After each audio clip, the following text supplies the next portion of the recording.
श्री सच्चिदानंद सद्गुरु साईनाथ महाराज की जय।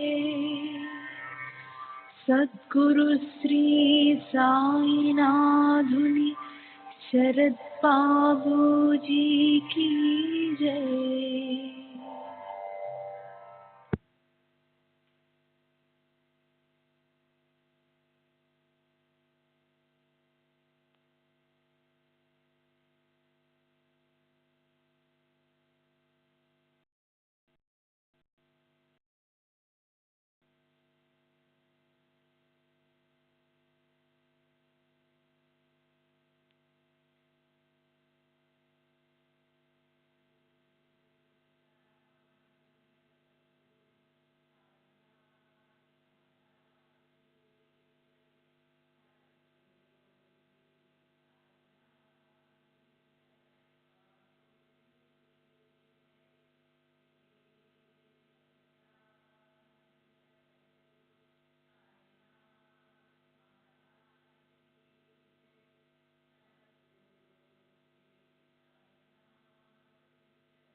श्री सच्चिदानंद सद्गुरु साईनाथ महाराज की जय।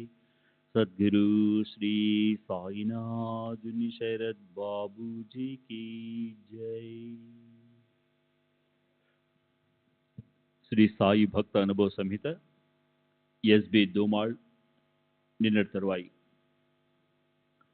నేను అహ్మద్ నగర్ నుండి షిరిడి చేరాను. ఆ రోజు షిరిడీలో దీక్షిత్ కుమార్తె మరణించింది. విషాద వదనాలతో ఆమె అంత్యక్రియలకు వెళ్తున్న భక్తులలో కొందరిని పిలిచి, వెళ్ళిపోకండి, మీకు ఒక చమత్కారం చూపిస్తానని బాబా అన్నారు. కానీ భక్తులకు ఏ చమత్కారమూ కనిపించినందున వాళ్ళు అంత్యక్రియలకు వెళ్ళిపోయారు. ఆ తర్వాత కాసేపటికి రఘు తదితరుల విడుదల సంబంధిత వార్తతో నేను షిరిడి చేరాను. బాబా చూపిస్తానని చెప్పిన చమత్కారం అదేనని భక్తులు అప్పుడు గ్రహించారు. నా వృత్తికి సంబంధించిన మరో కేసు విషయం తెలియజేస్తాను. ఈ కేసు 3 సోదరులకు సంబంధించినది. వీరు తమ ప్రత్యర్థులను తీవ్రంగా గాయపరిచారని వారిపై క్రిమినల్ కేసు మోపబడి నేరం నిరూపింపబడింది. గాయపడిన వారిలో ఒకరికి ఎముక విరిగి 20 రోజులు ఆసుపత్రిలో చికిత్స పొందినట్లుగా కూడా చెప్పబడింది. పై ముగ్గురి తరపున నేను వాదించడానికి ఒప్పుకొని అప్పీల్ మెమో తయారు చేసుకుని ముందు జామీనుకు ప్రయత్నించాను. కేసు బలంగా ఉన్నందున నిందితులకు జామీన్ ఇవ్వడానికి వీలు పడదని సెషన్స్ కోర్టు న్యాయమూర్తి చెప్పాడు. నేను ఒకసారి బాబాను స్మరించుకుని జడ్జి వైపు తిరిగి ప్రాసిక్యూషన్ వారు చెప్పిన విషయం నమ్మశక్యంగా లేదని, ఎముక విరిగిందని చెప్పబడుతున్న ధ్రువపత్రం ఏ డిగ్రీలు సర్టిఫికేట్లు లేని ఒక నాటు వైద్యుడికి ఇవ్వబడిందని చెప్పాను. మరియు నిందితులు ముగ్గురు రైతులని, వ్యవసాయమే వారి జీవనాధారమని, వాళ్ళు జైల్లో కూర్చుంటే వ్యవసాయం దెబ్బతింటుందని చెబుతూ వాళ్లపై శిక్ష ఖాయమైతే అప్పుడు వాళ్ళని అప్పుడు జైలు పంపవచ్చని వాదించాను. వెంటనే న్యాయమూర్తి జామీను మంజూరు చేశాడు. కొద్ది రోజుల తర్వాత కేసు విచారణకు వచ్చింది.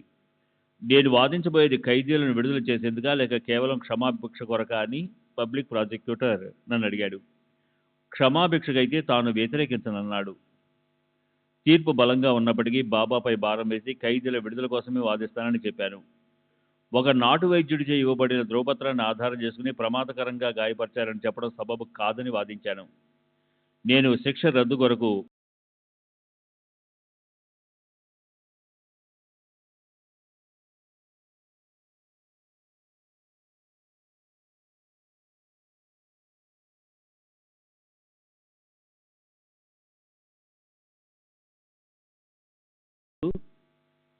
ఒక నాటు వైద్యుడిచ్చిన ధ్రువపత్రం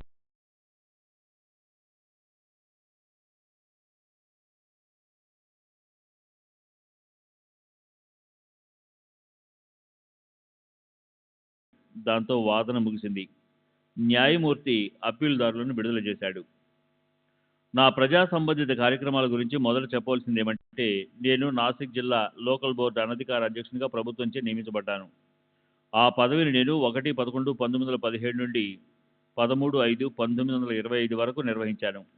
ఆ పదవిలో ఉన్నప్పుడు వేల కొలది సంతకాలు స్వయంగా, అంటే నా సంతకంతో తయారు చేయబడిన స్టాంపు ఉపయోగించకుండా పెట్టవలసి వచ్చేది. దీనికి రోజులో చాలా సమయం కేటాయించవలసి వచ్చేది. దీని ఫలితంగా నా న్యాయవాద వృత్తికి సమయం దొరకక అది బాగా కుంటుపడింది. నేను కట్టే ఆదాయపు పన్ను ₹260 నుండి సున్నాకు పడిపోయిందంటే నా సంపాదన ఎంత జరిగిపోయిందో తెలుసుకోవచ్చు. కానీ నా త్యాగానికి గుర్తింపుగా 1927లో నాకు రావు బహదూర్ అనే బిరుదు ప్రదానం చేయబడింది. అది ఏమంత పెద్ద గుర్తింపు కాకపోయినా దానికి తగిన ప్రాధాన్యత దానికి ఉన్నది కదా. బాబాపై భారం వేసి నా పని నేను నిర్వహించుకుంటూ పోయాను. ప్రతిరోజు జవాను ఆఫీసు పేపర్లను తెచ్చి నా టేబుల్పై ఉంచేవాడు. ఒక్కొక్క పేపర్పై నేను సంతకం పెడుతుంటే జవాను ఆ సంతకాన్ని బ్లాటింగ్ పేపర్తో అద్ది ప్రక్కన పెడుతుండాలి. ఇలా పేపర్లన్నింటిపై సంతకాలు పెట్టడానికి చాలా సమయం పట్టేది. ఒకరోజు నేను సంతకాలు పెట్టడానికి ఉపక్రమించాను. ఇంతలో నాకు బాగా తెలిసిన, నేను గౌరవించే ఒక వ్యక్తి నన్ను కలవటానికి వచ్చాడు. సంతకాల పని మరుసటి ఉదయానికి వాయిదా వేసి అతనితో అర్ధరాత్రి వరకు మాట్లాడుతూ గడిపాను. తరువాత జవానును భోజనానికి పంపి నేను నిద్రపోయాను. మరునాటి ఉదయం ఊరు వెళ్లాల్సిన పని ఉండి పేపర్లపై సంతకాలు పెట్టకుండా ఆఫీసుకు పంపాను. తిరిగి రాత్రి కానీ రాలేకపోయాను. యథావిధిగా సంతకాలు చేసేందుకు కూర్చున్నప్పుడు ఆ రోజు తాలూకు పేపర్లు మాత్రం కనిపించాయి. ముందు రోజు సంతకాలు చేయని పేపర్లను తెప్పించి చూస్తే వాటన్నిటిపై నా సంతకాలు ఉన్నాయి. ఆశ్చర్యం! నేను చేయకుండానే వేల పేపర్లపై నా సంతకం ఉండడం ఎలా సాధ్యమైంది? ఇది బాబా యొక్క మానవాతీత శక్తి వల్లే సంభవమైందని నేను గ్రహించాను.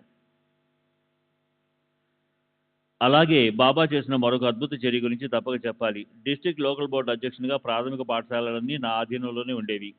ఒకసారి నెల మొదటి వారంలో దీపావళి సెలవులు వచ్చాయి. టీచర్లందరికీ సెలవులకు ముందే జీతాలు చెల్లిస్తే బాగుంటుందని మహమ్మదీయుడైన విద్యాశాఖాధికారి అభిప్రాయపడ్డాడు.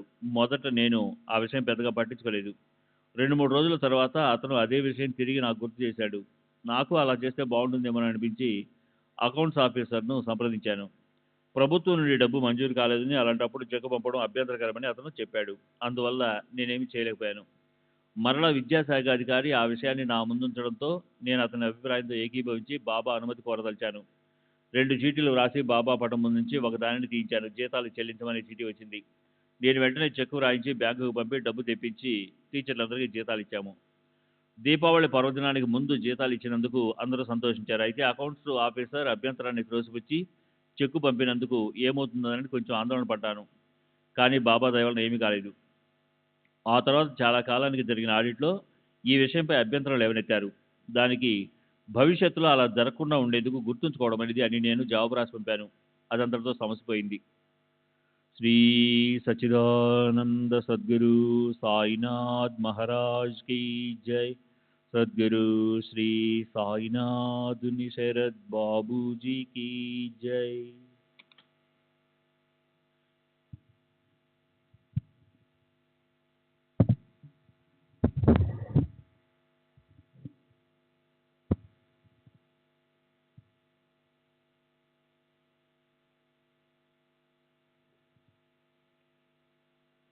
నా జీవితంలోని ప్రతి మలుపులోనూ సందిగ్ధ స్థితిలోనూ బాబా నాకు ఎన్నోసార్లు సహాయపడ్డారు. వాటిలో కొన్నిటిని ఎంపిక చేసుకొని మీకు వివరిస్తాను. 1910లో నా సన్నిహిత స్నేహితుడైన గోపాలరావు పూటి నాకు సహాయం చేయదలిచి నన్ను ఉన్నత విద్యకై విదేశాలకు అంటే ఇంగ్లాండ్కు పంపదలిచాడు. ఇంగ్లాండ్లో చదువుకయ్యే ఖర్చు, ప్రయాణం ఖర్చులు, నేను విదేశాల్లో ఉన్నప్పుడు ఇక్కడ ఇంటికయ్యే ఖర్చు అన్నీ తానే భరిస్తానని చెప్పాడు. మేము అన్ని ఏర్పాట్లు చేసుకుని బాబా అనుమతి కోసం వారిని దర్శించాము. శ్యామ: బాబా, బావును విదేశాలకు అంటే బిలాయత్ పంపించమంటారా? బాబా: ఎందుకట? శ్యామ: ఉన్నత విద్య కోసం. బార్ ఏట్లా? బాబా: అతని అభిరుచి ఇలాయత్తు, దైవిచ్చ విలాయత్తు విదేశాల్లో బిలాయత్తులో లేదు, ఈ దేశంలోనే ఉంది. అతను ఇంగ్లాండ్కి ఎందుకు వెళ్ళాలి? మనం ఎంత జాగ్రత్తగా ప్రణాళికలు వేసుకున్నప్పటికీ అవి తరచుగా తలక్రిందులవుతుంటాయి అని నేను అప్పుడు తెలుసుకున్నాను. 1912లో జేజే హాస్పిటల్లో నాకు ఒక ఆపరేషన్ జరిగింది. అది క్లిష్టమైన ఆపరేషను. ఆపరేషన్కి ముందు మత్తిచ్చారు. మత్తులోనికి జారే ముందు నేను వెనుకకు తిరిగి చూశాను. నా తల వైపు ఆపరేషను టేబుల్ వద్ద బాబా ఒక కుర్చీలో కూర్చుని ఉన్నారు. బాబా నా వెంటే ఉన్నారన్న భరోసా కలిగింది. వారి దయ వల్ల ఆపరేషను విజయవంతంగా జరిగింది. 1915లో నన్ను నాసిక్లో పబ్లిక్ ప్రాసిక్యూటర్ ఉద్యోగంలో చేరమని ప్రభుత్వం ఆహ్వానం పంపింది. నేను 2 రోజుల గడువు అడిగి బాబాను ఉత్తరం ద్వారా సంప్రదించాను. నువ్వు చేస్తున్న పని మంచిదే, క్రొత్త దానిని అంగీకరించవద్దు అని బాబా నుండి వెంటనే సమాధానం వచ్చింది. వారి ఆదేశం మేరకు పబ్లిక్ ప్రాసిక్యూటర్ ఉద్యోగాన్ని నిరాకరించాను. 1918లో బాబా మహాసమాధికి కొద్ది రోజుల ముందు షిరిడి, పూనా మరికొన్ని ప్రాంతాల్లో ప్రమాదకరమైన విషజ్వరాలు విజృంభించాయి. పూనాలోనున్న నా అన్న భార్యకు ఈ జ్వరం సోకి ప్రమాదకర పరిస్థితి ఏర్పడిందని నాకు తండ్రి ద్వారా తెలియజేశారు. వెంటనే నేను అవసరానికి 80 రూపాయలు తీసుకొని మా అన్న దగ్గరికి బయలుదేరాను. నాసిక్ నుండి పూనా వెళ్లే దారిలోనే షిరిడి ఉంది కాబట్టి అక్కడ ఆగి బాబాను దర్శించి రోగికి ఊది ఆశీస్సులు తీసుకుని వెళదామని తలిచాను. వెళ్ళిన రోజే బాబా పలుమార్లు నన్ను దక్షిణ అడిగి నా దగ్గరున్న 80 రూపాయలు తీసేసుకున్నారు. ఇది నాకు అంత మంచి శకునంలా అనిపించలేదు. ఇక నా పూనా ప్రయాణం వల్ల ఎటువంటి ప్రయోజనం ఉండదనిపించింది. అయినా నేను పూనా వెళ్లేందుకు అనుమతించమని బాబాను కోరాను. వారు రాజ-టీవీతో రేపు చూద్దాం ఉద్యాపాహు అన్నారు. అలా అంటూ 3 రోజులు నన్ను షిరిడీలోనే ఉంచారు. అంతలో మా వదిన చనిపోయినట్లు టెలిగ్రామ్ వచ్చింది. అప్పుడు నేను పూనా వెళ్లేందుకు బాబా అనుమతించారు. మా వదిన చనిపోతుందని, నేను అక్కడికి వెళ్ళినా ఫలితమేమీ ఉండదని సర్వజ్ఞులైన బాబాకు ముందే తెలుసు. అందుకే నన్ను షిరిడీలోనే ఆపేశారు. బాబా నిర్ణయానికి గల కారణాలను నేను తెలుసుకోలేను. కానీ ఏ విషయంలోనైనా వారే నిర్ణయం తీసుకోగల సమర్థులు. అందుకే ఎప్పట్లాగే వారిదే తుది నిర్ణయంగా భావించి ఆగిపోయాను. ఈ సంఘటన బాబా మహాసమాధికి కొద్ది రోజుల ముందు జరిగింది. అలా నన్ను షిరిడీలోనే ఉంచి తాము భౌతిక దేహంతో ఉన్న చివరి రోజుల్లో వారితో గడిపే మహాభాగ్యాన్ని నాకు ప్రసాదించారు. నేను డిస్ట్రిక్ట్ లోకల్ బోర్డు అధ్యక్షునిగా ఉన్నప్పుడు నా ఆర్థిక పరిస్థితి పూర్తిగా దిగజారిపోయింది. కానీ బాబా దయ వల్ల క్రమంగా పుంజుకొని మామూలు స్థితికి చేరుకోగలిగాను. నేను 1/9/1930 నుండి 9/4/1932 వరకు దేవార్ సంస్థానానికి రెవెన్యూ మెంబర్గాను, 1932 సంవత్సరాంతము నుండి 1933 ఆగస్టు వరకు సురగాన్ సంస్థానానికి సెక్రటరీగాను పనిచేశాను. నేను నాసిక్లో ఉన్నప్పుడు నా న్యాయవాది వృత్తి కొనసాగిస్తూనే ఉండేవాడిని. అందువల్ల ఒకరోజు కూడా ఖాళీ ఉండేది కాదు. నేను సురగాన సంస్థానంలో పనిచేస్తున్నప్పుడు బాబా ఎంతో దయతో నాకు ఏ విధంగా ఆర్థిక సహాయం అందించారో చెప్పడానికి ఈ క్రింద అద్భుతలేలే నిదర్శనం. ఒకరోజు నేను భోజనం చేస్తున్నప్పుడు ఆ సంస్థానం ప్రధాని నా గదిలోనికి ప్రవేశించాడు. నేను భోజనం చేస్తున్నందున ఆయన్ని సగౌరవంగా ఆహ్వానించి ఉచితాసనంపై కూర్చోబెట్టలేకపోతున్నందుకు క్షమించమని కోరాను. కానీ ఆయన నేరుగా ప్రక్కనే ఉన్న గదిలోనికి వెళ్ళి అక్కడ గోడకు తగిలించి ఉన్న బాబా ఫోటోను కొంతసేపు తదేకంగా చూసి తిరిగి నా గదికి వచ్చి మీ జీతం 50 రూపాయలు పెంచుతున్నానని చెప్పి వెళ్ళిపోయాడు. నా జీతాన్ని పెంచమని నేను అసలు అడగలేదు. ఉద్యోగంలో చేరిన 15 రోజులకే నా ప్రయత్నమేమీ లేకుండా నా జీతం పెరగటం బాబా అనుగ్రహమే. బాబా మనపై చూపుతున్న ప్రేమ తల్లి తన బిడ్డపై చూపేటటువంటిదని అర్థమైంది. మావులి చే చింత్ లేక్ రాచే హిత్. బాబాను నేను పూజించే విధానం గురించి చెప్తాను. మొదట్లో నా పూజా మందిరంలో బాబా ఫోటోలు ఉండేవి. వాటితో పాటు తర్వాత బాబా యొక్క రంగుల చిత్రపటాలు కూడా ఉంచాను. బాబా నిల్చుని ధ్యానముగ్నై ఉన్న పెద్ద పటము వాటన్నిటి మధ్యలో ఉండేది. ఆ పటం అంటే నాకెంతో ఇష్టం. మొదట్లో అది రాధాకృష్ణయ్య దగ్గర ఉండేది. దాన్ని నాకు ఇవ్వమని ఆమెని ఒత్తిడి చేసి తీసుకున్నాను.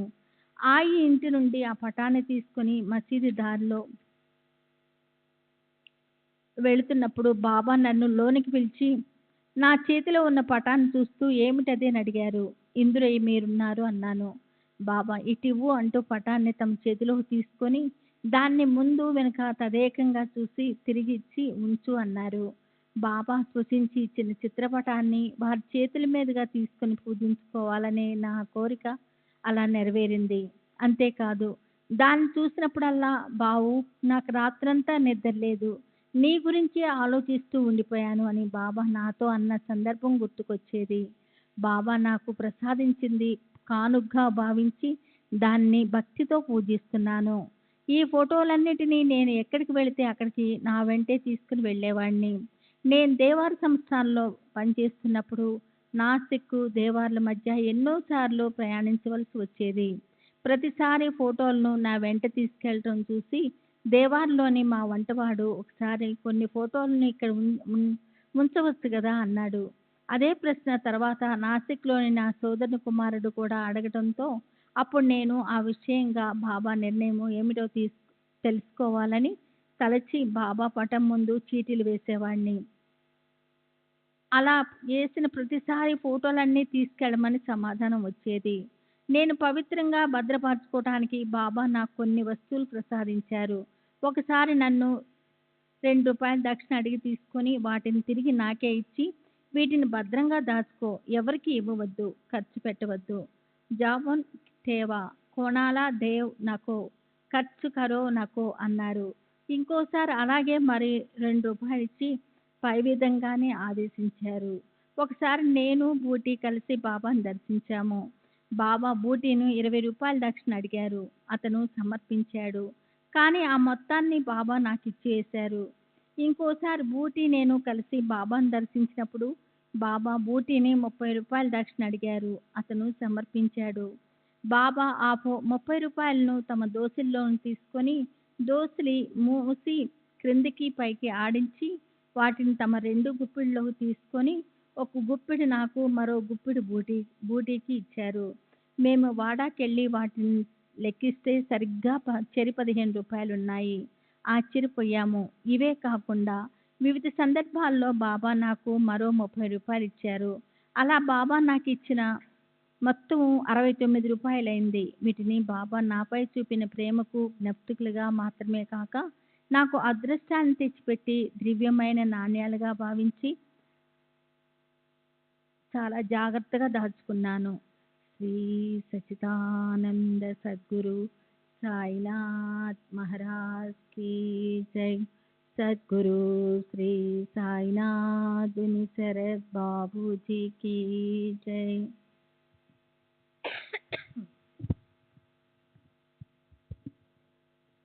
శ్రీ సచిదానంద गुरु साईनाथ महाराज की जय। सद्गुरु श्री సాయినాథ్ శరత్ బాబూజీకి జై. నిజమైన ప్రేమికుల మధ్య ఇచ్చిపుచ్చుకోవడాలు సహజం. బాబాకు నాపై గల ప్రేమే నా నుండి దక్షిణ అడిగేటట్లు చేసింది. నేను కూడా ఆనందంగా దక్షిణ సమర్పించేవాడిని. బాబా స్వీకరించే దక్షిణల వెనుక నిగూఢమైన మర్మం ఉండేదని ఆ తరువాత జరిగే సంఘటనల వల్ల వెల్లడయ్యేది. ఒక్కొక్కసారి భక్తుల దగ్గరున్న డబ్బు మొత్తం చివరి పైసాతో సహా దక్షిణగా తీసుకునేవారు. అలా నాకు తరచుగా జరిగేది. అటువంటి సమయాలలో నేను ఎలాంటి బాధ విచారం లేకుండా వారు అడిగినప్పుడల్లా సంతోషంగా దక్షిణ సమర్పించేవాడిని. ఎందుకంటే మనకు అన్నీ ఇచ్చేది బాబా కాబట్టి వారు మనకు ఇచ్చిందే తిరిగి తీసుకుంటారు. మన వద్ద పైసా కూడా మిగల్చకుండా తీసుకున్నప్పుడు తిరిగి మనకు ఏదో ఒక మార్గం చూపించవలసింది కూడా ఆయనే కదా. బాబా అలా ఏర్పాటు చేయకుండా వదిలివేసిన సందర్భాలు ఏనాడూ లేవు. 1918లో నాకు జరిగిన ఇటువంటి ఒక అనుభవాన్ని మీకు ముందే తెలియజేశాను. ఇప్పుడు మరో 2 సంఘటనలను వివరిస్తాను. పై సంఘటన జరగడానికి పూర్వం ఒకసారి నేను షిరిడీ వెళ్ళినప్పుడు బాబా నన్ను పలుమార్లు దక్షిణ అడిగి నా దగ్గరున్న డబ్బంతా తీసేసుకున్న తరువాత మరలా బావు నాకు 7 రూపాయలు ఇవ్వు అని అడిగారు. నా దగ్గర లేవని చెప్పగా ఎవరినైనా అడిగి తీసుకొని ఇవ్వమన్నారు. ఇతరులను అడగడం అవమానంగా భావించరాదని తెలియజేసి నాలోని గర్వాన్ని అహంకారాన్ని అణచి అనుకువగా మెలగాలని నాకు ఒక పాఠం నేర్పించారని నా అభిప్రాయం. బాబా నేర్పిన ఈ విషయం నన్ను ఎంతగా ప్రభావితం చేసిందంటే బాబా మహాసమాధి చెందిన తర్వాత నేను షిరిడీ వెళ్ళినప్పుడు ఆనాడు బాబా భిక్ష చేసిన ఇళ్ళ వద్ద భిక్ష చేసేవాడిని. బాబా దయవలన నా అహంకారం అణిగింది. లేకుంటే నా అహంకారం ఇంకా పెరిగి సమాజంలోని క్రింది తరగతి వారిని దూరంగా ఉంచేవాడిని. దక్షిణకు సంబంధించిన మరో సంఘటన తెలియజేస్తాను. ఒకసారి బాబా నా దగ్గరున్న డబ్బంతా దక్షిణగా తీసుకొని తిరిగి 50 రూపాయలు అడిగారు. నా దగ్గర పైసా కూడా లేదని చెప్పాను. ఎవరినైనా అడిగి తెమ్మన్నారు. నేను వెళ్ళి ఒకరిని అడిగితే అతను నా దగ్గర డబ్బు లేదని చెప్పాడు. ఆ విషయం బాబాకు తెలియజేశాను. ఈసారి బాబా హెచ్వి సాటే దగ్గరకు వెళ్ళమన్నారు. అలా బాబా తన వద్దకు దక్షిణ కోసం పంపడం సాటేకు సంతోషాన్ని కలిగించింది. సాటేను 50 రూపాయలు అడగమనడంలోని మర్మం నాకు తర్వాత తెలిసింది. సాటే రిటైర్ అయిన తర్వాత అతనికి పెన్షను మంజూరైంది. అతను తనకు 50 రూపాయల పింఛను అదనంగా రావాల్సి ఉందని ప్రభుత్వానికి దరఖాస్తు పెట్టుకున్నాడు. ప్రభుత్వం దానిని అంగీకరించింది. డబ్బు కొరకు నన్ను సాటే వద్దకు పంపించడంలోని బాబా ఉద్దేశం అతనికి అదనంగా 50 రూపాయల పింఛను మంజూరవుతుందన్న విషయాన్ని సూచిస్తుంది. పింఛను మంజూరైన తేదీ బాబా సాటేను 50 రూపాయలు అడిగిన తేదీ ఒకటే కావడం విశేషం. బాబా సేవకుడైన రఘు తదితరులకు సంబంధించిన కేసులో వాళ్ళు నేను అడగకుండానే 300 రూపాయల ఫీజు ఇచ్చారు. నేను అహ్మద్నగర్ నుండి షిరిడీ వచ్చి 3 రోజులు గడిపాను. బాబా ఆ 3 రోజులలో పలుమార్లు దక్షిణ అడిగి ఆ 300 రూపాయల మొత్తాన్ని నా నుండి తీసేసుకున్నారు. బాబా అలా చేయడంలోని అంతరార్థం నేను గ్రహించాను. నా గురువు యొక్క సేవకుడిని విడిపించడం కోసం నేను ప్రతిఫలం ఆశించడం సముచితం కాదు. ఎందుకంటే ఆ కేసు గెలిచింది నా ప్రతిభా పాట వల్ల కాదు. బాబా అద్భుత రీతిలో మ్యాజిస్ట్రేట్ మనసును నియంత్రించినందువల్లే ఆ కేసు విజయవంతమయ్యింది. నా అనుభవాల సంపుటిని ముగించే ముందు బాబా బోధించిన కొన్ని ఆధ్యాత్మిక సత్యాల గురించి వివరిస్తాను. వారిపై మన నమ్మకం బలపడేందుకు తమ నిజతత్వాన్ని సూచనాప్రాయంగా వ్యక్తం చేస్తూ బాబా ఒక విషయం చెప్పారు. ఒకసారి ఒక భక్తుడు దేవుని గురించి మాట్లాడుతున్నప్పుడు బాబా దేవుడు దేవుడు అని ఊరికే ఎందుకు అంటున్నావు? దేవుడు నా జేబులో ఉన్నాడు అన్నారు. ఒక్కొక్కసారి బాబా స్వయంగా వంట చేసి బీదలకు, ఆకలిగొన్న వారికి వడ్డించేవారు. ఇది వారి ప్రేమను, దాతృత్వాన్ని తెలియజేస్తుంది. అలా ఒకరోజు మసీదు ఆవరణలో వారు పొయ్యిని వెలిగించి దానిపై పెద్ద పాత్ర అంటే హండీ పెట్టి వంట చేస్తున్నారు. ఇంతలో మాంసాహారం అంటే ఇష్టపడే ఒక ఫకీరు వచ్చి అందులో కొంత మాంసం వేశాడు. బాబా తయారు చేస్తున్న స్వచ్ఛమైన శాకాహార వంటకం మాంసాహారాన్ని ఇష్టపడే వారి ప్రత్యేక విందుగా మారిపోవడం చూసి అసహ్యంతో బాలాసాహెబ్ మిరీకర్, బాబా, మన కడుపు నింపుకోవడం కోసం ఇతర జీవులను ఎందుకు హింసించడం అని అడిగాడు. అప్పుడు బాబా, చంపేవాడే రక్షిస్తాడు, రక్షించేవాడే చంపుతాడు. జో మారిల్ తోచ్ తారిల్, జో తారిల్ తోచ్ మారిల్ అన్నారు. ఈ మాటలు సృష్టి, స్థితి, లయకారకుడు భగవంతుడే అని చెప్తున్నాయి. అంతేకాక బాబా వంటి మహాత్ముల సన్నిధిలో మరణించినా లేక చంపబడ్డ జీవులకు సద్గతి ప్రాప్తిస్తుందనే నిగూఢ భావం ఇమిడి ఉంది. నా ఈ అనుభవాల వివరణను ముగించే ముందు హరి సీతారాం దీక్షిత్తు నాకు స్వయంగా వివరించిన 2 అపూర్వ సంఘటనలను గురించి చెప్తాను. దీక్షిత్తు ఆర్థిక పరిస్థితి సరిగా లేనప్పుడు ఒక బాకీదారులకు 30,000 రూపాయలు చెల్లించవలసి వచ్చింది. అప్పు తీర్చడానికి గడువు 4 రోజులే ఉంది. ఎలా తీర్చాలో, ఏం చేయాలో తోచక దీక్షిత్తు మదనపడసాగాడు. అదే రోజు అతని కలలో బాకీదారుడు కనిపించి అప్పు విషయం హెచ్చరించాడు. దీక్షిత్తు అతనితో, నీవేమీ భయపడనవసరం లేదు, నాకు చమన్లాల్ మొదలైన మార్వాడీలు ఎందరో తెలుసు, వారిని అడిగి డబ్బు తెచ్చి గడువు లోపల తప్పక నీ బాకీ తీరుస్తాను అని చెప్పాడు. తర్వాత దీక్షిత్తు మేల్కొని కలలో తాను సంభాషించిన దానిని గుర్తు చేసుకొని బాధపడ్డాడు. తన దైవమైన సాయిబాబా తనకు అండగా ఉండగా అవసరమైన సమయంలో అక్కకు రాని సామాన్య మానవుల సహాయం పొందాలనుకోవడం తెలివితక్కువతనమని తలచి పశ్చాత్తాపం చెంది వెంటనే బాబా పటం ముందు కూర్చొని తను చేసిన తప్పును మన్నించమని కన్నీరు కారుస్తూ హార్తిగా ప్రార్థించాడు. బాబా ఒక్కరే తమ భక్తులను కష్ట సమయంలో ఆదుకుంటారని నమ్మి తన బరువు బాధ్యతలన్నీ బాబాపై వేసి నిశ్చింతగా గడపసాగాడు. కానీ అప్పు తీర్చవలసిన గడువు తేదీ దగ్గర పడినా కూడా డబ్బు అందే అవకాశం ఏది కనపడలేదు. సరిగ్గా ఆ రోజు ముందు రోజు దీక్షిత్ ఆఫీసులో ఉండగా అతని సన్నిహిత స్నేహితుని కుమారుడు అతని దగ్గరికి వచ్చాడు. తన వద్ద 30,000 రూపాయలు ఉన్నాయని, ఆ మొత్తాన్ని దేనిలో పెట్టుబడి పెడితే బాగుంటుందో తెలుపమని అడిగాడు. శ్రీ సచ్చిదానంద సద్గురు సాయినాథ్ మహారాజ్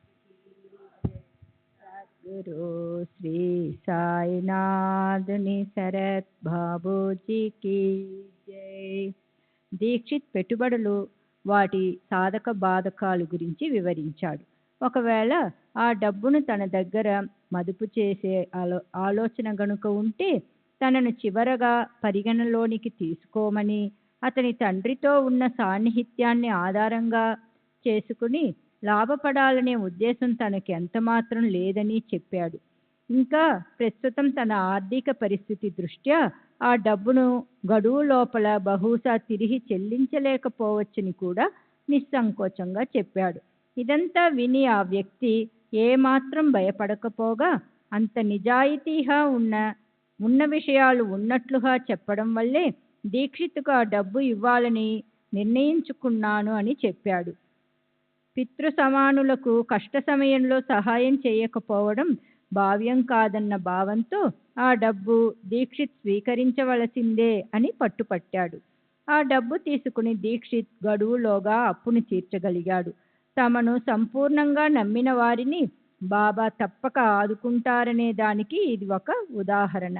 బాబా తమ భక్తులకు సహాయపడే కార్యంలో భాగంగా ఎంతోమంది ఆలోచనలలో, సంకల్పాలలో మార్పు తేగలరని, వేలాది రూపాయలను తమ భక్తుల కొరకు సమకూర్చి పెట్టగల సమర్థులని ఈ లీల ద్వారా నిరూపించారు.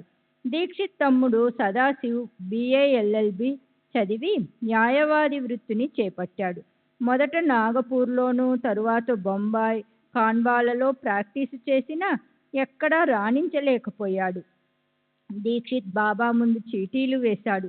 అతనిని బొంబాయికి తీసుకుని వెళ్ళవలసినదిగా బాబా ఆదేశం వచ్చింది. దాంతో అతనిని బొంబాయి తీసుకెళ్లి తన ఆఫీసులో పెట్టుకున్నాడు. కానీ అతను అక్కడ కూడా సంతృప్తికరంగా పనిచేయలేకపోయాడు. సదాశివ్ తిరిగి వెళ్ళిపోతానని తన అన్నతో చెప్పాడు. బాబా ఆదేశం మేరకు బొంబాయి తీసుకుని వచ్చిన ఫలితం ఎందుకు దక్కలేదోనని దీక్షిత్ ఆశ్చర్యపోయాడు. బాబా ఆదేశం వమ్ము కావడానికి వీలు లేదు. అందువలన మరీ కొద్ది రోజులలో వచ్చే దీపావళి సెలవుల వరకు సదాశివును ఖాండ్వా తిరిగి వెళ్లకుండా ఆగమని కోరాడు. ఈలోగా పరిస్థితులు అద్భుతమైన మలుపు తిరిగాయి. ఒకరోజు దీక్షిత్ను స్నేహితుడొకడు కలిసి కచ్ రాష్ట్రం వారు తమ బ్యాంకులో పనిచేసేందుకు గుజరాతీ భాషా పరిజ్ఞానమున్న నమ్మకమైన అభ్యర్థి కోసం వెతుకుతున్నాడని దీక్షిత్కు చెప్పాడు. దీక్షిత్ తన తమ్ముని విషయం ప్రస్తావించాడు. ఆ స్నేహితుడు తనకు సదాశివ్ ఖాళీగా ఉన్న విషయం తెలియదని, అతడైతే తనకు మరీ సంతోషమని అన్నాడు. వెంటనే కచ్ రాష్ట్రం వారికి అతడిని సిఫారసు చేశాడు. నిజానికి సదాశివ్ న్యాయవాద వృత్తిలో పలుచోట్ల విఫలమైన నెలకు 1000 రూపాయల జీతంపై అతను బ్యాంక్ ఆఫీసరుగా నియమించబడ్డాడు. సదాశివ్ ఆ ఉద్యోగంలో చాలా కాలం పనిచేశాడు. దీనిని బట్టి బాబా సదాశివును బొంబాయి వెళ్ళమని ఆదేశించడంలోని అంతర్యం అతనికి శాశ్వత ప్రయోజనం చేకూర్చేందుకేనని అర్థమవుతున్నది.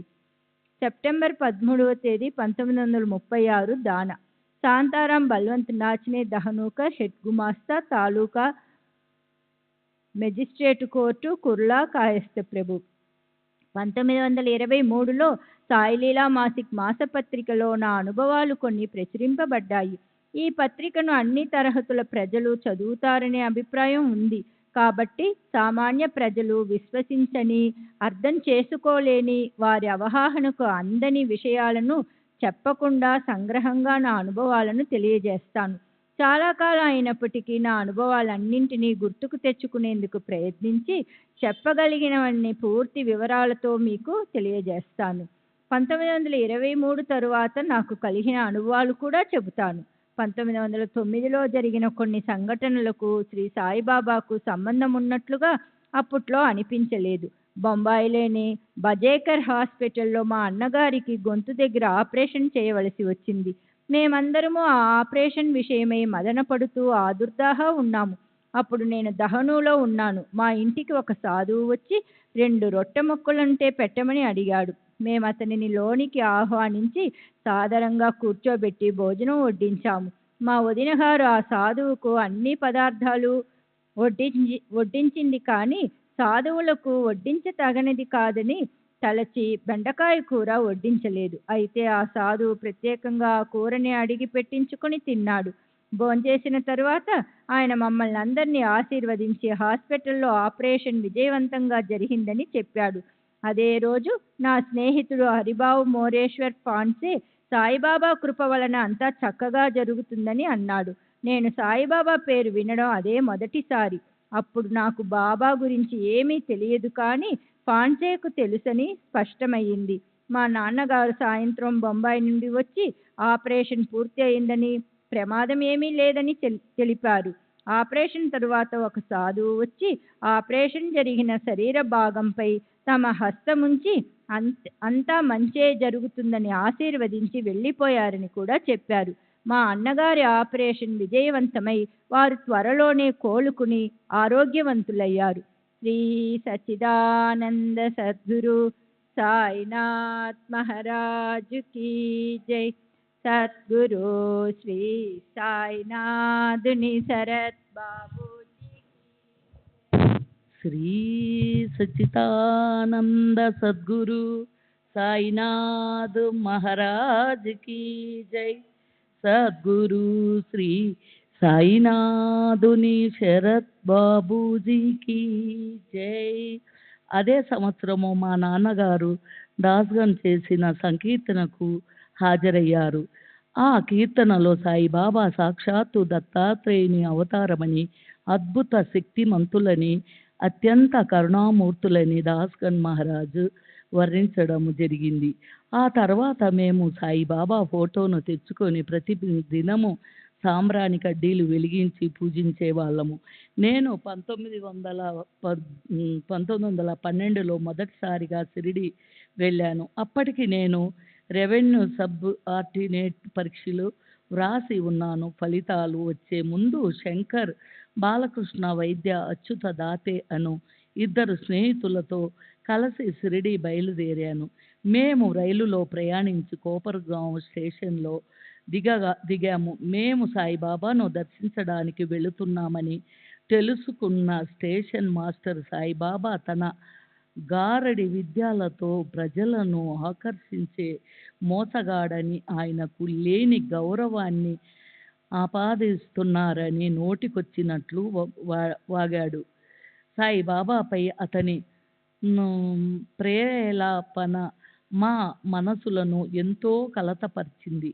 అంతటి ప్రయాసాల కూర్చి మేము దర్శించుకోబోతున్నది నిజమైన మహాత్ముడి నేనా అన్న సంశయాన్ని రేకెత్తించింది. మేము షిరిడి చేరేటప్పటికి బాబా లెండి తోట నుండి వస్తున్నారు. బాబా నా పరిస్థితిని గమనించినట్లు ఒక్కసారిగా నా వైపు చూసి, నేను ఎవరో ఏమిటో మొదలైన వివరాలు చెప్పక ముందే ఏమిటి మమల్తదారు అనుమతి తీసుకోకుండా వచ్చావా అని అడిగారు. అవునని జవాబిచ్చాను. అలా ఎప్పుడు చెయ్యకు అని మందలించి వెళ్ళిపోయారు. స్టేషన్ మాస్టరు చేసిన అనాలోచిత వ్యాఖ్యలతో నా మదిలో ఏర్పడిన శంకాలన్నీ బాబా మాటల వల్ల తొలగిపోయాయి. నేను సర్వజ్ఞులైన ఒక మహాత్ముని ముందు నిలబడి ఉన్నానని అర్థమైంది. మేము షిరిడిలో 3 రోజులున్నాము. ఆ 3 రోజులలో బాబా యొక్క మహిమలు, వారు భక్తులపై కురిపిస్తున్న ప్రేమానురాగాలు స్పష్టమవడంతో వారిపై దృఢమైన శక్తి విశ్వాసాలు ఏర్పడి అప్పటికి నుండి వారిని పూజించసాగాను. బాబా నాపై ప్రత్యేకమైన అభిమానం చూపారు. వారు స్వయంగా నా చేతిలోని ఊది తీసి నా నుదిటిపై పెట్టారు. ఇది అందరికీ లభించే భాగ్యం కాదు. ఒకరోజు హారతి సమయానికి మసీదు చేరిన భక్తులతో పాటు నేను ఉన్నాను. బాబా నన్ను చూసి వాడకెళ్ళు, భోంచేసి రమ్మన్నారు. బాబా, ఈరోజు ఏకాదశి అన్నాను. సాధారణముగా నేను ఏకాదశి రోజులలో ఉపవాసము ఉండను. కానీ నా 2 మిత్రులకు ఏకాదశి రోజు ఉపవాసం ఉండే అలవాటుంది. నా మిత్రులు ఉపవాసిస్తుండగా నేను మాత్రం భోంచేయడము బాగుండదని నేను ఉపవాసం ఉంటున్నాను. బాబాకు నేను ఉపవాసించడము ఇష్టం లేదు. వైద్య దాతేలను చూపిస్తూ, వీళ్ళు పిచ్చివాళ్ళు, నువ్వు వాడకు వెళ్ళి భోజనం చేసిరా అని బాబా నాతో అన్నారు. నేను వాడకెళ్ళి భోజనం చేసి భోజనం పెట్టమని అడిగాను. వాడలో భోజనం వడ్డించే వ్యక్తి ఏకాదశి పూట కూడా భోజనం కోసము ఆరాటపడుతున్నానని గొణుక్కుంటూ ఆరతి అయ్యేంత వరకు భోజనం పెట్టనని చెప్పి మసీదుకు బయలుదేరాడు.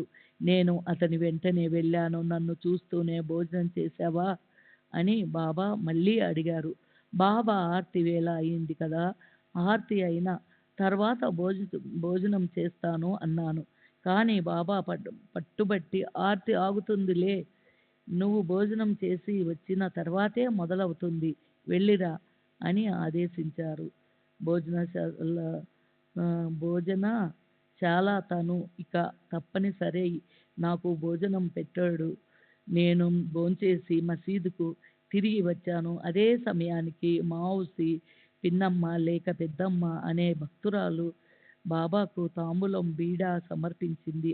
బాబా ఆ తాంబూలం నాకు ఇచ్చి తినమన్నారు. ఏకాదశి రోజున తాంబూలం సేవనం నిషిద్ధం కాబట్టి నేను తినడానికి సంశయించాను. కానీ బాబా తిను అని మళ్ళీ అన్నారు.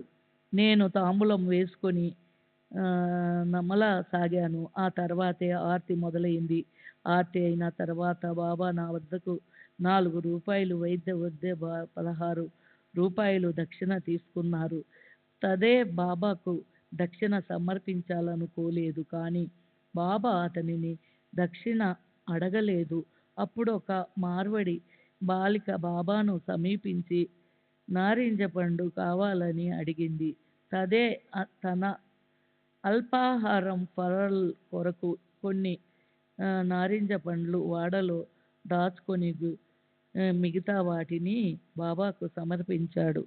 సర్వజ్ఞులైన బాబాకు తెలియని విషయం అంటూ ఏది ఉండదు కదా. తదేను వాడకెళ్ళి నారింజ పండ్లు తీసుకురమ్మన్నారు. కానీ తదే వాటిని పలహారం కోసం దాచుకున్నానని చెప్పి బాబా అడిగినప్పటికీ వాటిని ఇచ్చేందుకు నిరాకరించాడు. బాబా కూడా అతన్ని మరీ ఒత్తిడి చేయలేదు. శ్రీ సచ్చిదానంద సద్గురు సాయినాథ్ మహారాజ్ కీ జై. సద్గురు శ్రీ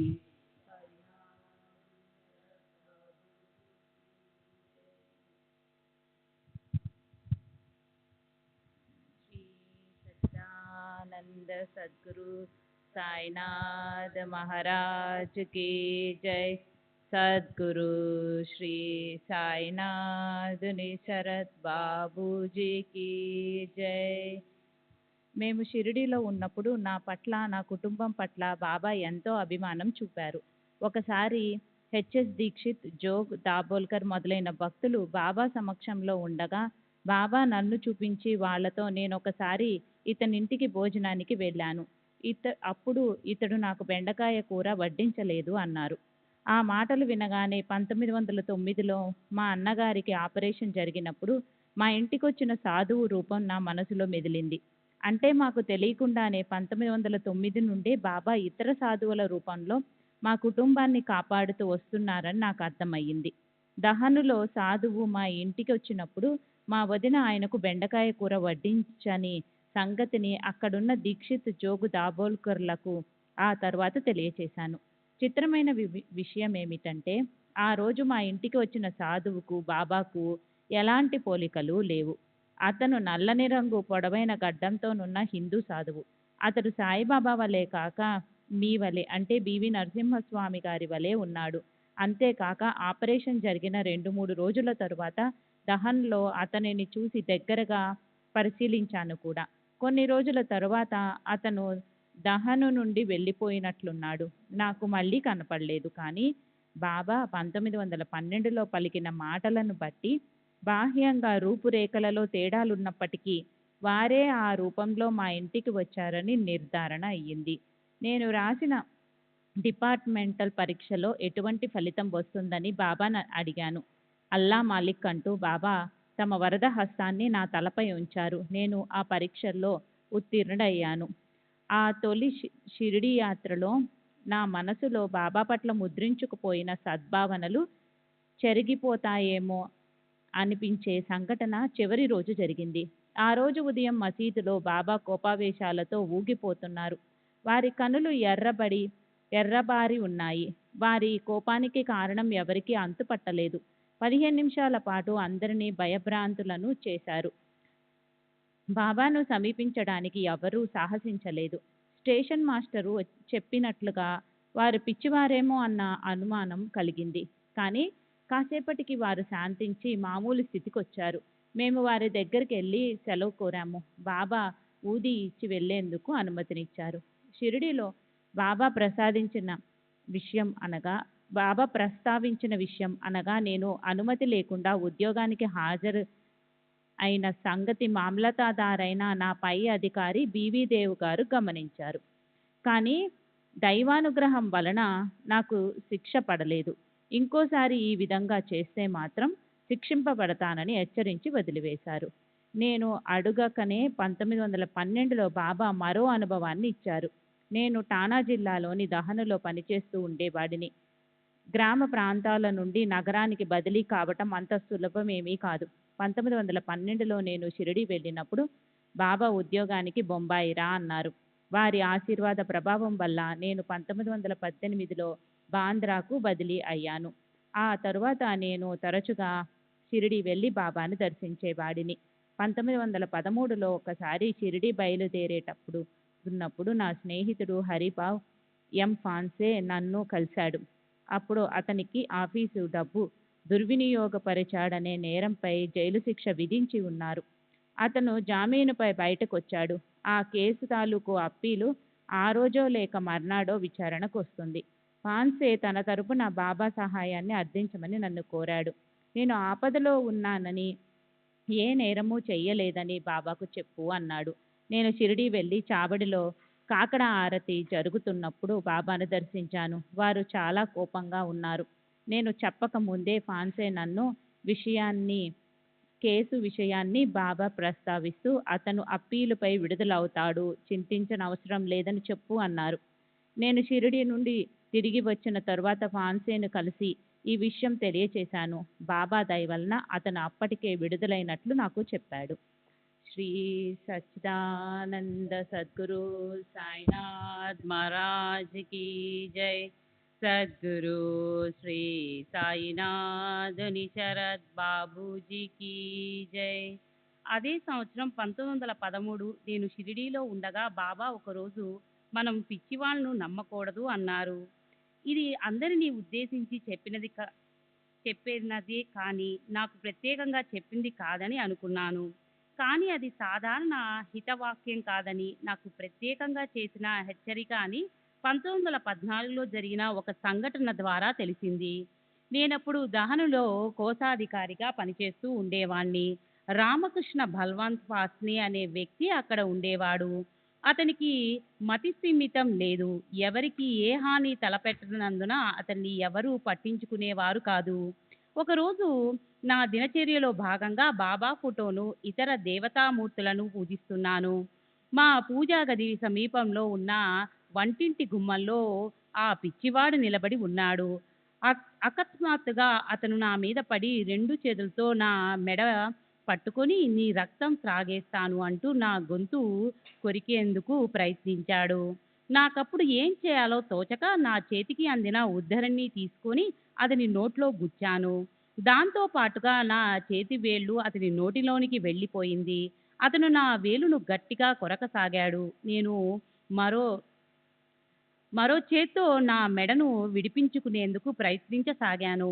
అతని గోళ్లు నా మెడలోనికి గుచ్చుకుపోయాయి. అంతలో మా అమ్మ పరుగున వచ్చి అతని పట్టు నుండి విడిపించడానికి సహాయపడింది. అప్పటికే నేను స్పృహ కోల్పోయాను. తరువాత ఏ చికిత్సలు చేసి నన్ను మామూలు స్థితికి తెచ్చారు. నా వేళ్లకైన గాయాలు కూడా మానిపోయాయి. ఆ తరువాత నేను షిరిడీ వెళ్ళినప్పుడు అక్కడున్న అన్నా చించనీకర్ అను భక్తునికి బాబా నన్ను చూపించి, అన్నా, నేను ఒక్క క్షణం ఆలస్యం చేసినా ఇతను చనిపోయి ఉండేవాడు. ఆ పిచ్చివాడు ఇతని గొంతు నిలిమివేసి ఉండేవాడు. అతని బారి నుండి నేను విడిపించాను. ఏం చేస్తాం? నా బిడ్డలను నేను కాపాడకపోతే మరెవరు కాపాడతారు అన్నారు. 31/3/1915 మాకు ఒక భయానక సంఘటన ఎదురైంది. నేను, శాంతారాం, మోనేశ్వర్ ఫాస్నే మరికొందరం ఎడ్లబండిలో ఒక దట్టమైన అడవి గుండా రాత్రివేళ ప్రయాణిస్తూ రామ్షెట్ అను కనుమ వద్దకు వచ్చాము. ఆ ప్రదేశంలో పెద్ద పులుల బెడద ఎక్కువని చెబుతారు. అకస్మాత్తుగా ఒకచోట భయంతో ఎద్దులు వెనుకకు నడవసాగాయి. అదృష్టవశాత్తు అవి బండిని ప్రక్కకు లాగలేదు. ఆ ఇరుకు దారిలో బండి ఏమాత్రం ప్రక్కకు జరిగినా అక్కడున్న అగాధమైన లోయలో పడి ఎడ్ల బండితో సహా మేమందరం నామరూపాలు లేకుండా పోయేవాళ్ళం. అంతలో శాంతారం ఎదురుగా పొంచి ఉన్న ప్రమాదాన్ని చూపించాడు. మా బండికి కాస్త దూరంలో ఒక పెద్ద పులి పడుకుని మా వైపు చూస్తూ ఉంది. చీకట్లో దాని కళ్ళు మిలమిలా మెరుస్తున్నాయి.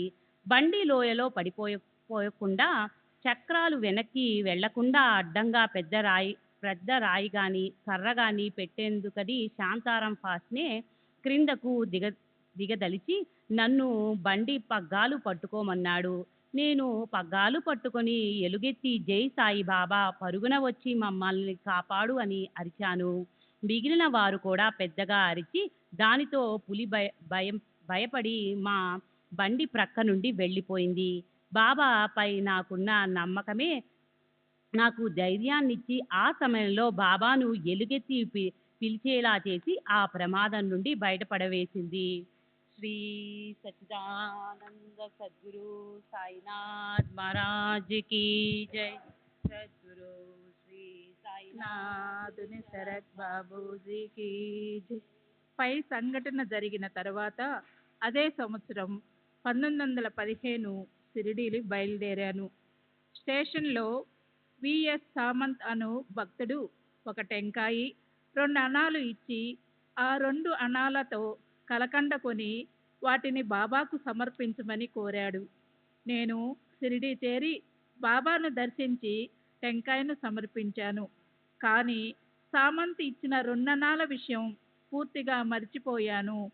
నేను ఇంటికి వెళ్ళటానికి బాబా అనుమతి కోరినప్పుడు, అలాగే చితిలీ మీదుగా వెళ్ళు, కానీ ఈ పేద బ్రాహ్మణ్ణి 2 అణాలు నీ దగ్గరే ఎందుకు పెట్టుకున్నావు అని బాబా అడిగారు. బాబా అన్న మాటతో నాకు ఆ సంగతి గుర్తుకు వచ్చి సామంత్ ఇచ్చిన 2 అణాలు సమర్పించాను. నేను తిరిగి అనుమతి కొరకు ప్రార్థించినప్పుడు, ఇప్పుడు నీవు వెళ్ళవచ్చు.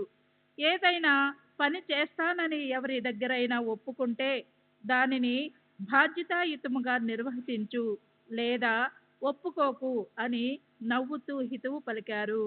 ఒకసారి నేను షిరిడీలో ఉన్నప్పుడు శంకర్రావు బాలకృష్ణ వైద్య వచ్చాడు. బాబా అతనిని 16 రూపాయల దక్షిణ అడిగారు. శంకర్రావు తన వద్ద డబ్బు లేదని చెప్పాడు. కాసేపు ఆగి మళ్ళీ శంకర్రావును 32 రూపాయల దక్షిణ అడిగారు. శంకర్రావు మళ్ళీ అదే సమాధానం ఇచ్చాడు. మరి కాసేపు ఆగి ఈసారి 64 రూపాయల దక్షిణ అడిగారు. బాబా, మేము ధనవంతులము కాదు, మా దగ్గర అంతంత పెద్ద మొత్తాలు ఎలా ఉంటాయి అన్నాము. అయితే వసూలు చేసి ఇవ్వండి అన్నారు బాబా.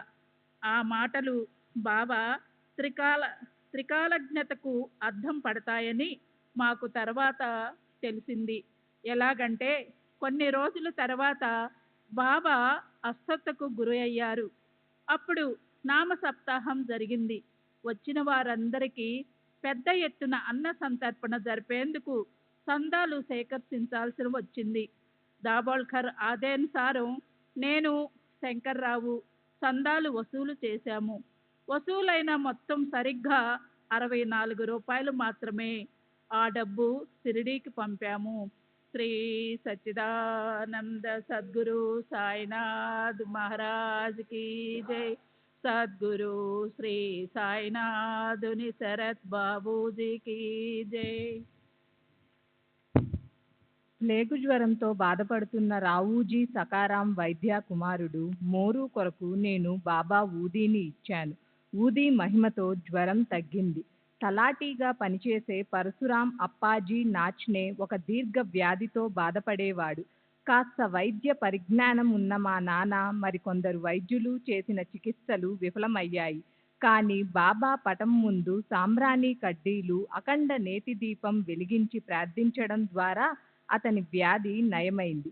1915లో నేను ఎస్బి వైద్యతో కలిసి బాబాను దర్శించాను. అతను బాబాకు వెండి పాదుకలు సమర్పించాడు. వాటిని బాబా చేతుల మీదుగా తీసుకొని పూజించుకోవాలని అతని ఉద్దేశం. కానీ బాబా వాటిని నాకు బహుకరించారు. నేను వాటిని వైద్యకు ఇవ్వడమే సరైనదనిపించి అతనికి ఇచ్చేశాను. మాధవరావు దేశపాండే కల్పించుకోవడంతో పాదుకలు తిరిగి నా వద్దకే వచ్చాయి. వైద్య వద్ద మరొక జత పాదుకలు ఉన్నాయి. బాబా స్వయంగా ఆ పాదుకలు అడిగి తీసుకొని వాటిని కూడా నాకే బహుకరించి, వీటిని నీ వద్ద ఉంచుకొని పూజించుకో అన్నారు. నేను, బాబా ఇవి వైద్య చేయించినవి, అతనికే చెందాలి కదా అని అడిగాను. అందుకు బాబా, ప్రస్తుతానికి నీవే ఉంచుకో, కావాలంటే తరువాత అతనికి ఇవ్వవచ్చు అన్నారు. నేను వాటిని కొద్ది రోజులు నా దగ్గరే ఉంచుకొని తరువాత ఒక జత పాదుకలు వైద్యకు ఇచ్చాను. బాబా తమ భక్తుల ఛాందస భావాలను నిరసించేవారు, అందరినీ సమదృష్టితో చూసేవారని, బాబా చెంత అందరికీ ఒకే న్యాయమని తెలియచేసే సంఘటన ఒకటి ఉదహరిస్తాను. 1915 మే నెలలో మా అత్తగారు తదితరులతో కలిసి నేను షిరిడీ వెళ్ళాను. మేమప్పుడు సాటేవాడలో, ఆ తరువాత కాలంలో అది చేతులు మారి నావల్కర్ వాడా అయింది, బస చేశాము. మేమున్న వాడాలోనే దాదా కేల్కర్ అను పూర్వాచార పరాయణుడైన బ్రాహ్మణుడు ఉండేవాడు. అతనికి ఉల్లిపాయలంటే అసహ్యం. శ్రీ సచ్చిదానంద సద్గురు సాయినాథ్ మహారాజ్ की जय।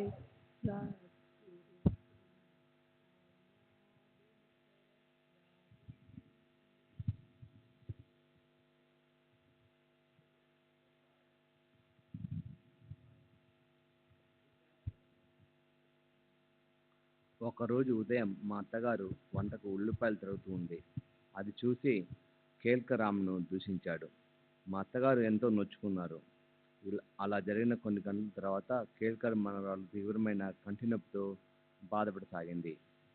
కేల్కర్ బావ దగ్గరికి వెళ్ళి తన మనవరాలి బాధను తగ్గించమని వేడుకున్నారు. ఉల్లిపాయలతో కప్పడం పెట్టు అని బావ చెప్పారు. కేల్కర్ ఉల్లిపాయలను ఎక్కడి నుండి తెచ్చేది బాబా అని అడిగాడు. బాబా దగ్గర ఎప్పుడు ఉల్లిపాయలు ఉండేవి. అందువల్ల బాబానే తనకు ఉల్లిపాయలు ఇస్తారనే ఉద్దేశంతో కేల్కర్ పై విధంగా అడిగి ఉండవచ్చు. కానీ బాబా అంతర్యం మరో విధంగా ఉంది. మా అత్తగారిని చూపిస్తూ ఈ తల్లినడుగు ఇస్తుంది అన్నారు. తన మనసులో అణిచిపెట్టుకున్న బాధను సరైన రీతిలో పోగొట్టుకునే అవకాశాన్ని బాబా మా అత్తగారికి కల్పించారు. తాను ఆ ఉదయమే వంటకు ఉల్లిపాయలు తగులుతుంటే దాదా తనను దూషించాడని, తనకు ఇవ్వాలని లేకపోయినా బాబా ఇవ్వమంటే ఇస్తానని చెప్పింది. బాబా ఆదేశించడంతో మా అత్తగారు కేల్కర్కు ఉల్లిపాయలు ఇచ్చింది. మాకు సంతానం లేదు. పుట్టిన బిడ్డలు పురిటిలోనే చనిపోతూ వచ్చారు. అందువల్ల మాకు సంతానం ప్రసాదించమని మా అత్తగారు బాబాను ప్రార్థించింది. మా అత్తగారి అభ్యర్థనపై మాధవరావు దేశపాండే నా భార్యను బాబా వద్దకు తీసుకువెళ్ళి ఒక టెంకాయను ఆమె చీరకు చెరువులో వేయమని బాబాను అభ్యర్థించాడు. నా భార్యకు టెంకాయ ఇస్తున్నప్పుడు బాబా కళ్ళు చెమ్మచ్చాయి. తర్వాత బాబా నన్ను దగ్గర కూర్చోబెట్టుకొని తమ పాదాలు పట్టమన్నారు. నేను బాబా పాదాలు పడుతుండగా వారు తమ చేతితో నా వీపుని నిమిరారు. బాబా నాపై చూపుతున్న కరుణకు నేను వారికి కృతజ్ఞత తెలుపుతూ, పిచ్చివాడు నన్ను చంపడానికి వచ్చినప్పుడు బాబా ఫోటో నా దగ్గర ఉన్నందువల్లే నేను రక్షింపబడ్డానని వారితో అన్నాను. బాబా నా మాటలు విని భగవంతుడే యజమాని, వారి ఆజ్ఞ ప్రకారమే జరుగుతాయి అన్నారు. తర్వాత మేమిద్దరం ఆలింగనం చేసుకున్నాము. బాబా తన భక్తులందరికీ ఎంతో ఆదరణ చూపేవారు. అంతేకాక ఒక భక్తుడు తమకు చేసే సేవలో మరొకరు జోక్యం చేసుకోవడం వారికి బొత్తిగా నచ్చేది కాదు. ఇప్పుడు నేను చెప్పబోయే సంఘటనే దీనికి నిదర్శనం. ఒకరోజు బాబా తమకు కడుపు నొప్పిగా ఉందని చెప్పారు.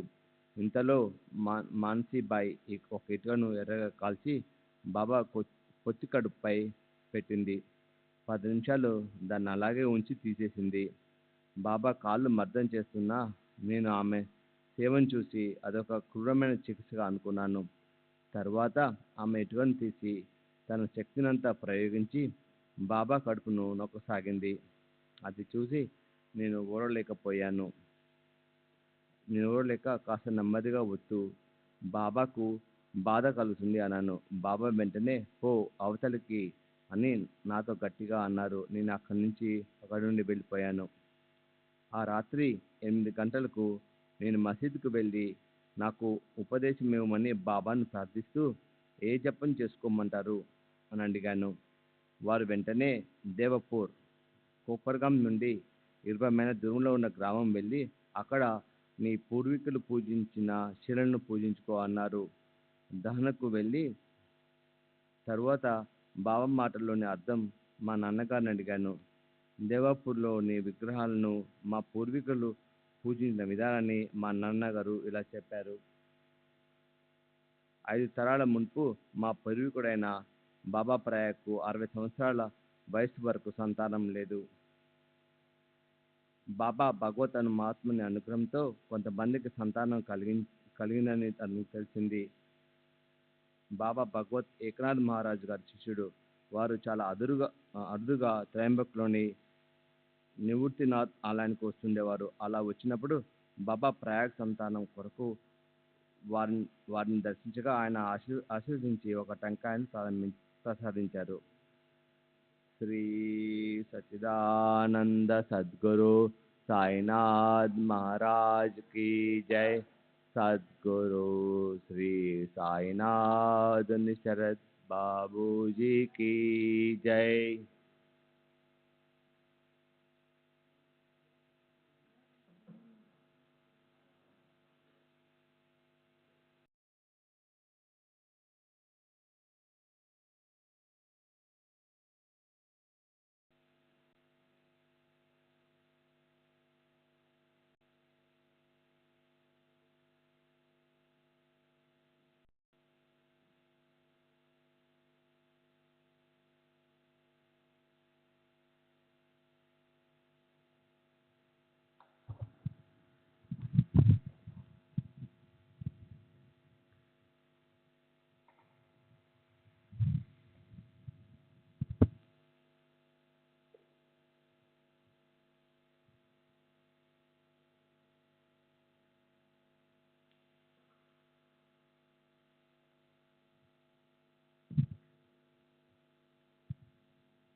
श्री सच्चिदानंद सद्गुरु साईनाथ महाराज की जय। सद्गुरु श्री साईनाथ शरद बाबू जी की जय। साई रहम नजर करना, बच्चों का पालन करना। साई रहम नजर करना, बच्चों का पालन करना। जाना तुमने जगत पसार, सब ही झूठ जमाना। जाना तुमने जगत पसार, सब ही झूठ जमाना। साई रहम नजर करना, बच्चों का पालन करना। साई रहम नजर करना, बच्चों का पालन करना। मैं अंधा हूँ बंदा आपका, मुझसे पढ़ दिखलाना। मैं अंधा हूँ बंदा आपका, मुझसे पढ़ दिखलाना। साई रहम नजर करना, बच्चों का पालन करना। साई रहम नजर करना, बच्चों का पालन करना। दास गण कहे अब क्या बोलूं, थक गई मेरी रसना।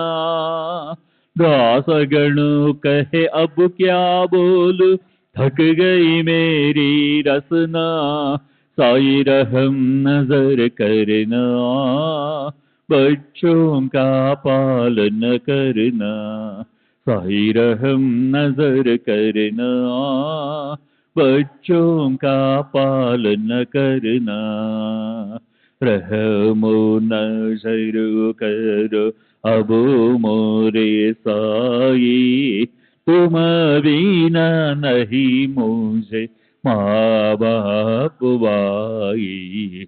रहमो नजर करो मैं अंधा हूँ बंदा तुम्हारा। मैं अंधा हूँ बंदा तुम्हारा। मैं ना जानू, मैं ना जानू, मैं ना जानू। अल्लाह इलाही रहमो नजर करो, रहमो नजर करो, अब मोरे साई तुम बिना नहीं मुझे माँ बाप बाई। रहमो नजर करो, काली जमाना मैंने गमाया, काली जमाना मैंने गमाया, साथी आखिर का, साथी आखिर का, साथी आखिर का, तुम बिना कोई। रहमो नजर करो, रहमो नजर करो, अब मोरे साई तुम बिना नहीं मुझे माँ बाप बाई। रहमो नजर करो, अपने मस्जिद का झाड़ू गड़ो है, अपने मस्जिद का झाड़ू गड़ो है, मालिक हमारे हमारे, मालिक हमारे तुम बाबा साई। रहमो नजर करो, रहमो नजर करो, अब मोरे साई तुम बिना नहीं मुझे माँ बाप बाई। रहमो नजर करो। श्री सच्चिदानंद सद्गुरु साईनाथ महाराज की जय। सद्गुरु श्री साईनाथ निशरद बाबू जी की जय।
श्री सच्चिदानंद सद्गुरु साईनाथ महाराज की जय। सद्गुरु श्री साईनाथुनि शरद बाबू जी की जय।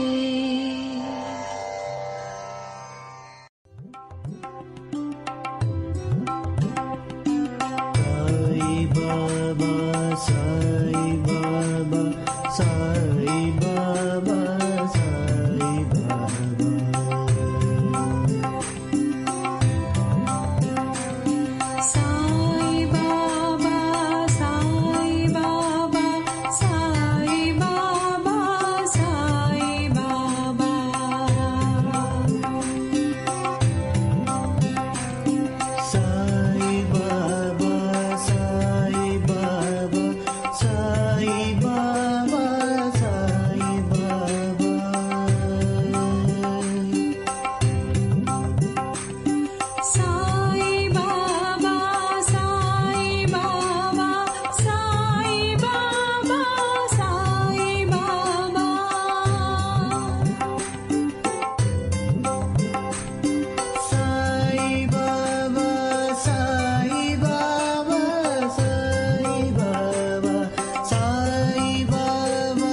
बाबा साई